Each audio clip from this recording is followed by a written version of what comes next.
गजेंद्र यानी जीव, गजेंद्र यानी हाथी पानी में तैर रहे थे, आनंद ले रहे थे, अपने सूंड से पानी को उड़ा रहे थे, जल को उड़ा रहे थे। और तभी काल रूपी मगरमच्छ ने, ग्राह ने उनका पैर पकड़ लिया।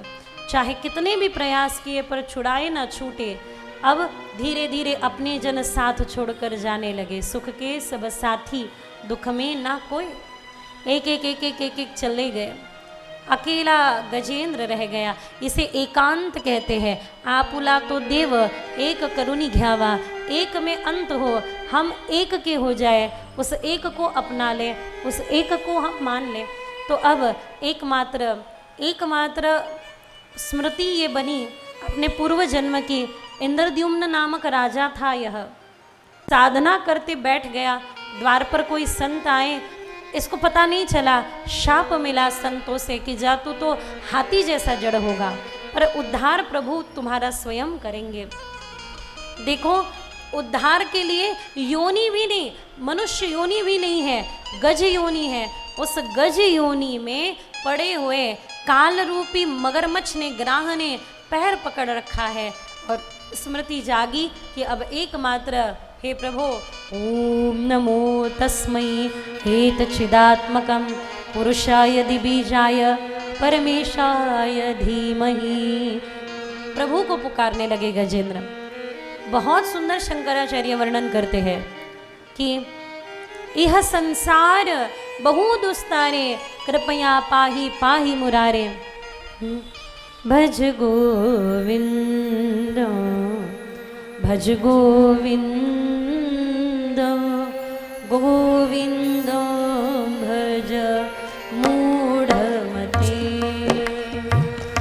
भज गोविंद भज गोविंद गोविंदम भज मूढ़मते। यह संसार बहु दुस्तारे, कृपया पाहि पाहि मुरारे। प्रभु को पुकार रहे हैं। देखो, कुछ ना करना आए ना, बस पुकारो, पुकार लगाओ। आप जहाँ हो वहाँ से उनको पुकारो। अपनी ओर देखोगे तो दुख लगेगा, दारिद्र्य लगेगा, अपनी ओर दोष दिखाई देंगे, पर उनकी ओर देखो। यह दरबार दीन को आदर। वो तो कभी तो दीन दयाल के भनक पड़ेगी कान, दोनों हाथों से ताली बजाते हुए जब भगवान को पुकार लगाई कि प्रभु आप दौड़े आओ, आप मेरे लिए आओ, तो भगवान रह पाते भला? भगवान भी चले। गरुड़ जी को ऐसा लगा कि मुझे छोड़कर प्रभु कहीं जाते ही नहीं है, तो गरुड़ जी आए नहीं जल्दी। फिर जब आए तो प्रभु ने गरुड़ जी के अहंकार को मिटाने के लिए उन पर उंगली रखी और कह दिया उड़ो। तो गरुड़ को उड़ना नहीं आ रहा था, तो गरुड़ जी तब समझ गए कि मैं उड़ नहीं पा रहा हूँ, क्योंकि पंख तो मेरे हैं पर उड़ने का सामर्थ्य मेरे प्रभु का है। दिखाई दे रहे हैं हम, पर करने वाला तो कोई और है। करता करविता कोणी अजून वेगळा है। तो जब गरुड़ जी पर उंगली रखी, उड़ नहीं पाए गरुड़ जी, तो गरुड़ जी को समझ गए, गरुड़ जी को पता चल गया कि पंख मेरे हो पर उड़ने का सामर्थ्य प्रभु का है, उनका है।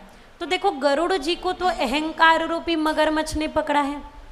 उस गजेंद्र को, जो गजेंद्र को पैरों ने काल रूपी ग्राह, समय रूपी ग्राह ने पकड़ रखा है, आपको और मुझे भगवान का होने से कौन से ग्राह ने पकड़ रखा है? हम अपना अपना चेक कर लो।